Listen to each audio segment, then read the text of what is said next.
Hey guys, today we're going to learn about Newton's gravity and the inverse square relationship. And you may be wondering why this falls into a unit on rotational motion and all things spinny.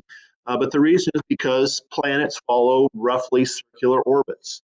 And the reason that they follow those circular or elliptical orbits is because there is a force acting on them causing to go into some sort of rotational motion.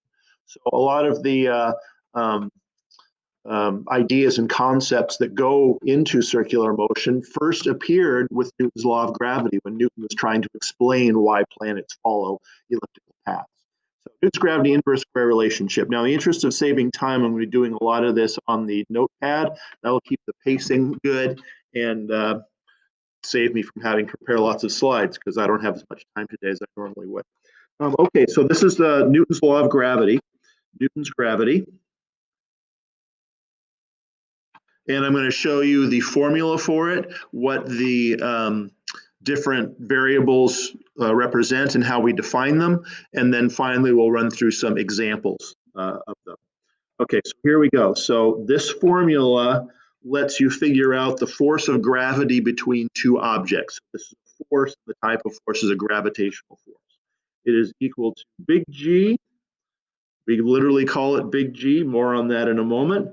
M1 times M2, and then we divide all of that by R squared. Okay, that's the formula. This is the force of gravity in newtons. Force in newtons. M1 is the mass of the first object. So this formula tells us the force of gravity between the two objects that we're interested in. So we got to take into account the mass of those two objects. Mass of the first object, and then this is the mass of the second object, mass of second object. And those masses for this class and for this variable here have to be in kilograms. Okay, it's got to be in kilograms. Make sure you don't skip that. Okay, R is the distance between the objects. Distance between objects. Now, if it's distance, why is it R instead of D? Well, because Newton was thinking about the radius of orbits. So he was thinking about the distance between the Earth and the Sun, or the Earth and the Moon. And that's basically the radius of the orbit. So that's why we have an R in there for the distance. The distance between the objects, this has to be in meters. Okay, that's very important. And don't forget to square it. So whatever the number of meters is between the two objects, you got to square that. And this is very, very important. Okay, this is very important. Star, star, star. The distance is from center to center. Center of object to center of object. Okay. So for example, if I want to figure out the gravitational force of the Earth on me, the distance between me and the Earth is the distance from my center of mass to the center of the Earth, which is about 4,000 miles. The distance is not from my feet to the surface of the Earth, which would be 0, which wouldn't work very well. Anyway, so center of object to center of object. Very, very important that you remember that. Okay, and that leaves us with big G, and this is called the universal gravitational constant. Universal gravitational constant. Okay, and this is a number that we have to put into the equation so that kilograms, kilograms, and meters will fall out as newtons. That would be kind of miraculous if that happened by itself, but it doesn't. So we have to put in a little fudge factor here. And the value of big G is 6.67 times 10 to the minus 11th. So this is a teeny tiny little number. It turns out that gravity is a very, very weak force. 6.67 times 10 to the minus 11th. So a decimal point, 11 zeros, 667, or 10 zeros and 667. Now, the units on this are not critical, but they happen to be, let's see, Newton meters squared per kilogram squared. Okay, and the reason the units are that is so that the meters squared cancel out the meters squared and R squared, and the kilograms squared cancel out the kilograms times kilograms up here and leaves us just with newtons, so that the force comes out in newtons. Okay, this you have to be aware of. Now, this number is on the AP gouge. This formula is also on the AP gouge, but this is on the universal gravitational constant is on there. Okay, now how do we do this? How do we use this? Suppose I want to figure out my weight here on Earth. Okay, now the way I normally do that is I stand on a scale. Okay, so let's say I weigh 200 pounds. Now, to figure out how many kilograms that is, I divide that by 2.2, because that's the conversion of kilograms to, or pounds to kilograms. So 200 pounds divided by 2.2 is I have about 90.9 kilograms. We'll call that 91 kilograms.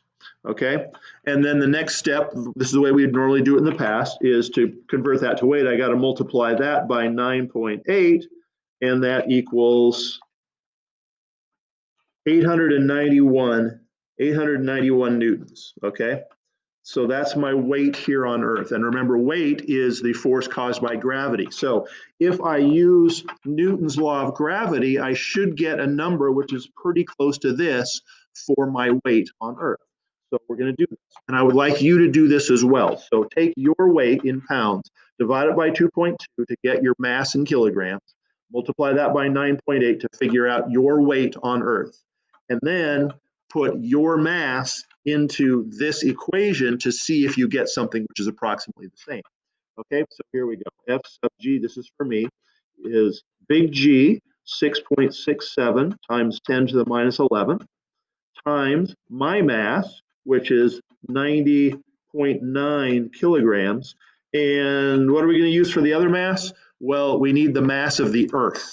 Okay, so on page A7, that's appendix A7, that's in the back of the book just before they give you the answers to all the questions. Okay, it's back here. Looks like this. There's a table that has all of the masses and the distance from the sun and all that for all of the objects in the solar system. Okay, so we're going to extract the data from that. And for the Earth, the mass of the Earth is, here we go, 5.98 times 10 to the 24th kilograms. That is the mass of the Earth. Okay, so my mass, the mass of the Earth, M1, M2. And then finally, we need to know my distance from the Earth. And as I said, that's my center of mass to the center of the Earth. So the radius of the Earth is also on that same table, comes out to be 6.37 times 10 to the glasses, 10 to the 6th. Yes, 10 to the 6th. 10 to the 6th meters. And we're going to have to square that.